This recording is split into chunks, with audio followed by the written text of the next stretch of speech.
Naalala mo ba ang panahon noong wala kang pera pangbaon sa eskwela?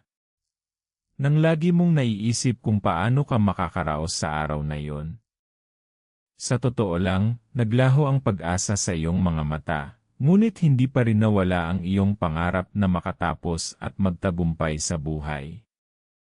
Ako si Jed, 12 taong gulang, nakatira sa isang maliit na bahay sa Tondo, Maynila.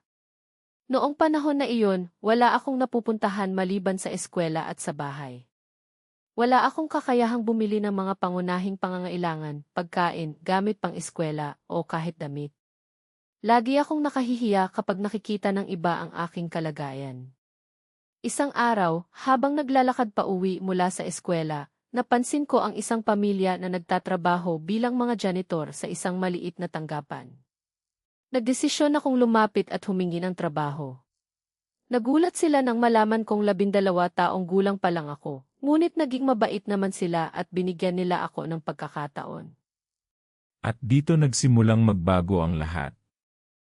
Bilang isang janitor, nagkaroon ako ng oportunidad na matuto at mag-aral. Napansin ng aking mga amo ang aking sipag at tiyaga, kaya binigyan nila ako ng arawang allowance at tulong para makapag-aral. Habang tumatagal, naging mabilis ang aking pag-unlad. Nakikita ko ang sarili ko na nakakaahon mula sa kahirapan at patuloy na lumalaki ang aking pangarap. Mag-comment ng kung na-inspire ka sa kwentong ito dahil mas gaganda pa ito. Noong ako 18 taong gulang, nakatapos na ako ng kolehiyo at nakahanap ng mas magandang trabaho sa isang real estate company. Doon ako nagsimulang mag-aral ng mga estratehiya sa negosyo at paano palagin ang isang kumpanya. Pagkalipas ng ilang taon, nagsimula akong mag-ipon at nagdesisyong magtatag ng sarili kong negosyo. Jed, tama ba na nagsimula ka bilang janitor? At ngayon, nagtatag ka na ng sarili mong real estate development firm, tanong ng aking boss noon. Ganoon nga ang nangyari. Noon, wala akong pera, wala akong oportunidad, ngunit hindi ako sumuko. Nagtrabaho ako ng husto at pinursigi ko ang aking pangarap. Napaka-inspiring ng iyong kwento. Nakikita ko ang iyong determinasyon at pagsisikap. Iyan ang dahilan kung bakit naniniwala ako sa iyo at handa akong tumulong sa iyo. At magtiwala kayo, kailangan niyong manatili para sa susunod na mangyayari. Dahil dito talagang nagiging hindi ka panipaniwala ang kanyang tagumpay.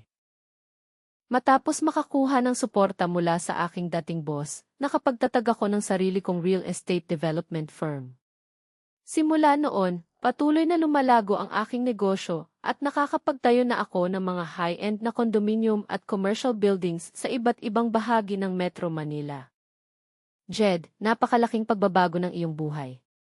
Mula sa pagiging janitor hanggang sa maging CEO ng sarili mong kumpanya. Talagang hindi ko inaasahan na aabot ka sa ganito. Totoo iyan.